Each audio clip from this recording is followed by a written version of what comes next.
You're from Guatemala? Yeah, the name is from Guatemala. Oh, I was going to say Guatemala. These type of videos that I shoot. Like, Oh, nice. We're shooting this with consent of the producer of this. This is David. He shot this. I don't know about the music. Nice. Good shutter effect. You did special effects? Yeah, a little bit sometimes. A little bit sometimes. It's me leaving. Now I'm headed here in Chicago. I used to live down by there. Oh, yeah? Yeah, that's Michigan Drive, right? Yeah. I worked for NBC in Chicago. At WMAQ and 2101, the music station. And consulted and lived there at WLS, the Block of Chicago. Nice, I love the shots. So this gentleman just walked up to me a few minutes ago and said, "Hi, do you mind if I shoot something for you for YouTube?" And we talked and he shot something and then he decided he wanted to shoot a longer clip. So I said, fine, it'll be me shooting you while you're shooting me. There's a whole lot of shooting going on in the hood tonight. Welcome to Hollywood. We'll shoot for like about 10 minutes. Okay. And then Oh, I bought 2 more minutes. Yay. It was going to be 8, but now we're up to 10. Oh, that's his name on there. Past 8. We'll do that, and then you could kind of start like kind of round it up to 10 minutes. Maybe start from. Whenever you're ready. I'm still rolling on you. It's rolling on you now. Okay. Never stop. You can talk about like kind of like. So we got 10 minutes. You can start like a little bit about your childhood, and then kind of how you got into. I was born a poor black child. That's what we all say. We kind of was, but it is what it is, man. Poor. That's an interesting word. What is poor? Yeah. I was born with my sweat on. I was pouring out rain. They had Gucci sweats. I had regular sweats, man. Yeah, exactly. I had the cotton linen. They had the fucking woven shit. That's why they smell funny. It causes yeast infection. Ah! Drug, sex, and rock and roll. Huh? Okay, good. Who's that? He said it. Yeah. You ready? Well, whenever you up. What's your not smoke?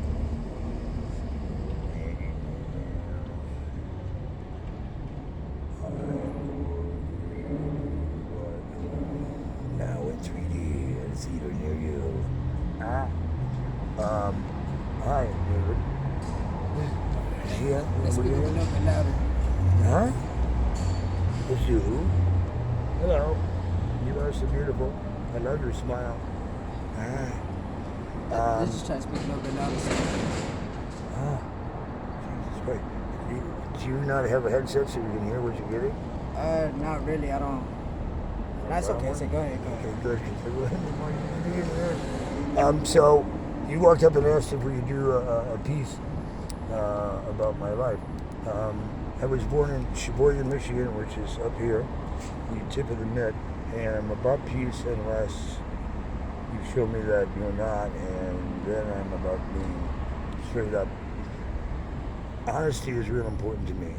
Growing up as a child, a third generation to the White House, when I saw my third cousins get shot twice, once when I was 4 and once when I was 7, on national TV, it was an eye-opener, and I was already, by the time I was 5, trying to convince my mom I didn't want to do anything the family had been involved in. Between 5 and 10, I was up in my grandpa's attic reading books of who's who and found out that, I was who's grandchild of whomever. My great-grandfather was a knight, a sir, a lord, held a seat on Parliament, and in 1848, after meeting with Stalin and the trumpeters, names got truncated when they came to the United States, and by many families, especially if they were involved in certain things, like the Bush family. Imagine if Bush had originally been called by the name that it was. Phonetically, it would have been Ambush Anheuser. So they truncated the Am part of the Bush and it became Bush, B-U-S-C-H, but if they were running guns, it was just B-U-S-H. A lot about American history people don't know. My great-grandfather had married a Kennedy, and he said in the communist newspaper in 1848. I'm surprised it wasn't beheaded. I renounced the Queen. I renounced my seat in Parliament. I renounced my Knights of the Round Table and being a lord, and I'm moving to America to strike out for my fortune. They already knew back in 1848 America was so diversified between different nationalities coming that there was no way to take over the New World unless it was from within. While it's taken a long time, I think the Russians were very successful in finding our low points and hacking the last election, and we'll see what happens in the future. But now we have Putin, who has allegedly been draining his own country's treasury, per reports that I've obtained. He's now worth about $300 billion plus. That's a lot of ego power, a lot of money for people who don't understand now. And there she goes. We're off to the races. It's your classic Hollywood race. What the hell is that? You know, can you fix your lawnmower? Your lawnmower's a little loud. Let's hear you lift the chair that hard up now. Come on, you can do it. Part of it, probably the editing. You have to edit that out.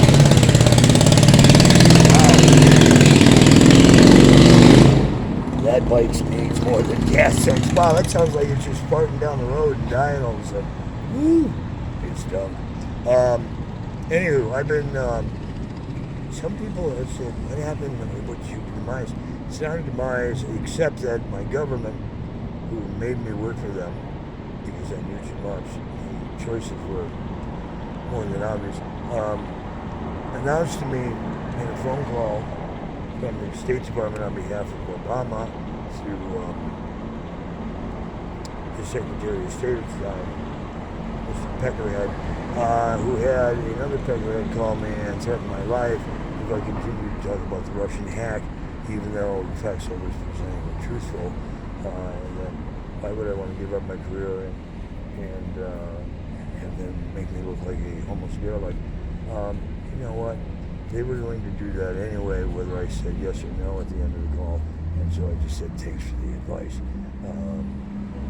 I have served my country and helped stop the CIA drug war for 4 days in Central America. That's a matter of history, and received accolades from the UN and from UNICEF and from people on the ground who were assisted as victims of that war.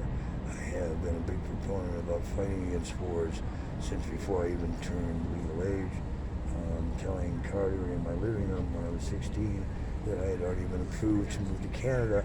It was Brother Kurt Kelly promoting peace, love, and rock and roll, and was very much against coming back in a body bag or as a baby killer from Vietnam. I still stand by those same principles. Unfortunately, most people in law enforcement don't protect and serve, so I've also been a victim of many violent crimes. That's why I'm missing many of my teeth. But from eternity to eternity, if I were to just stick in Hollywood, keep my mouth shut, continue to make millions of dollars every year, saying rated T, I still have to answer to myself and my master at the end of time. I knew what my mission was from your tomb. It was to come here and help you figure out how to get along and coexist. It's time to Armageddon and stop the suffering. So, if you want to find out more, check out our channels on YouTube. There's several of them. Live video link, #1, Breaking All the Rules, The Phoenix Left VNIX, Rise from the Ashes Again, Kurt Kelly voiceover, Kurt Kelly signature voiceover, live video link, Kurt Kelly News. Go figure. I mean, there's several, but just Roman numeral 2 on IMDb. I've done Saturday Night Live, Today Show, Tonight Show, Films with Morning Freeman. I haven't given up on my career. I've just taken it into a new chapter of documenting what's going on in the real world today. If you were to put in Kurt Kelly, FBI or White House or CIA, those aren't fake calls. Those are raw and real, and you can see why they're a little pissed at me because I don't take orders well, and I never have to, never will. I'm not an employee. I was forced to be a contractor against my will, and they don't like when I tell the truth. That's why I've served 3 life sentences in Mexican prisons to tell you the truth. El Chapo was right. He just takes orders from the U.S. military and fills them. What are they all pissed about? Oh God, if you want to make a difference, put your role in world peace. Let us know. Did I miss anything? Let's talk about like how you got started into like SNL Live and what was that like working in there?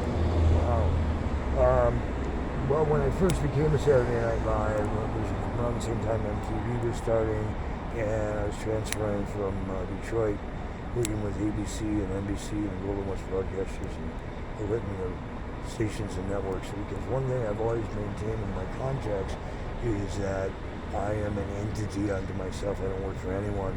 And while I'm working for the network and consulting the network, I have the right to do outside productions to any other company in the world. That's why I've been able to work for virtually every network on the planet, from the Amazon channel to History Channel to documentary channels to doing major films.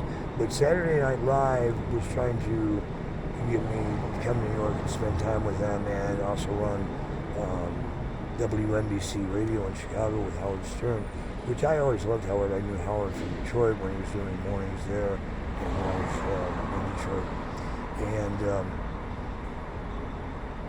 I loved being in Chicago, though. It was my favorite city until the winter hit. And it was the worst winter in history. It was like 80 below wind chill. I decided I needed to get the hell out of there. And around that time, I was being courted to go to New York with NBC. I also had Scott calling me from PLJ in New York. Not PLJ, but he was at Z100. That was Scott Shannon. And he wanted to come and be at Z100. And I was also getting inquiries from other places. But when John Guerin, who was at ABC, the rival station we just beat in Chicago, came and took my boss and I to lunch and offered us to put a new station on here in Dallas, and then I could go anywhere I wanted in NBC. I took him up on that and left NBC and turned down the other offers, and continued to keep in touch and consult with MTV and consulting and went into New York Times, and thanks to Lauren Michaels and staff, I did some cameos. I was in the audience for several of the shots of the Saturday Night Live, and then in a year or so later, I was moved here by ABC to KLOS, but still kept in touch and met him sometimes when he came out to do, I think it was called Friday Night Videos. He was doing that on the Tonight Show, she said, and I had already been over to the Tonight Show at that point several times. Even after I left NBC, was at ABC, I'd go over and see Fred DeCorbita, who produced Johnny Carson and the Tonight Show, and Ed McMahon and Johnny on set, or he was his producer privately. And DeCorbita gave me some of the best advice on the planet, which was continue to be your own entity and to learn everything you can from others like Lauren Michaels, who had worked at several networks to that point and was talent and was a producer. And he said, stand your ground. He said, you have what it takes to do all of it. You don't have to just be the guy in front of the camera. You can be a producer, a director, whatever role you want to play, the voice guy. And I have been blessed that I took that advice and have been able to do that at every network, ABC, NBC, CBS, Sony Entertainment. I've worked around the world in television and film, doing stuff with Universal and stuff with Paramount. And there are also many films that I've done that they forgot to pay me on and then took me off the credits even though I raised the money, like Lion of Judah or the Star Trek movie. There's a lot of films that aren't even listed on my IMDb because I don't have the time to keep going and chasing all the credits. But if you were to go back and look at old films, even with Burt Reynolds or some of the other people he did films with around that period, the Galloping Gourmet, I would be seen in outtakes or in crowd shots or whatever, because I would just do, and then I'd come and do walk-in cameos on those films. And I never insisted for credit or pay, because these were people that I really learned a lot from. And to me, it wasn't never about how much money I made. I've been blessed to make amazing fortunes, and I've also been amazed at how quickly my government can step on my foot and steal my technology, which they have, because I was the boy genius who in the 60s actually blocked rural party lines in North America, and with the right operator dial and patch code stuff, was able to dial into ARPANET in the Library of Congress, and was rewriting federal law until one day the Fed showed up at my door, as they did when they had presidents or somebody to bring it to the house, because Mom was the political leader in the area, and being related to the White House made it easy for people to be on the road trail to my house. But they asked me to restrict my phone privileges. It was fine when I had the senator or the president or whoever at the house and they wanted to quote federal law and have it pulled down, but I was not authorized to continue to use it at night when everybody went to bed and I was going in. And I said, but Mom, he said it was supposed to be written to a 6th grade education, which it was at that time, because that was the average education in the 60s because of World War I and II and Korea, etc. The reality is it wasn't, and I knew that government lied and that everybody always wanted spin control so they didn't have to take the heat for it. So I've walked a very amazing lifestyle that I was born into politics, wanted to get away from it, and somehow got sucked back into it, and still have been able to do comedy and drama and hard news and travel the world and promote peace. And I think of people like Nelson Mandela or Gandhi or other people who were kept in prison for many years while they were trying to send a message of what it was. They've sentenced me several times to life for a guy who's had several life sentences, and the most recent hit and run has been pronounced dead on arrival, and my new name is first name is unknown, last name Head Drama 1439. My new date of birth is 1/1/1900. I don't look bad for a 122-year-old dead guy, but I just, if it's not my time, I'm going to keep on ticking for world peace until you Armageddon it, or you learn how to coexist. It's getting down to the melting point. Extinction 7. Do you have any advice for young people growing up? Yeah, I do. It's tragic that we haven't learned anything since Adam and Eve when Cain disabled Abel, and the violence has ensued. But I think we need to start to re-educate people that we shouldn't have kids coming out of the room going, high five, I had the most kills. How about high five? I did the most nice things today. I helped out somebody have a better day, help make it a better world today. We need to get rid of chemicals and weapons of mass destruction. Nobody wins World War III. Whoever starts it is just a jackass who kicked in motion. But what they haven't told you is with the satellite grids, you don't have the response time you think you're going to have with them firing missiles and ballistic and all that. Yes, that can happen also. But they also have the ability to fire from various satellites, rockets straight down, or laser beams straight down on a city from satellites above, and they forgot to tell you about that. And the new chemical weapon they tested recently, which has proven effective, is called a smart bomb, where it'll all look like Disneyland. It sucks the oxygen out of a reason, you all suffocate, unless you're in a climate-controlled building. They will try and fulfill the Doomsday Monument, the Georgia Guidestones, the biggest hate monument on the planet, doctrine that says they need to cut global population down to 500 million, to 50 to 500 million, which means several billion people are about to be eradicated.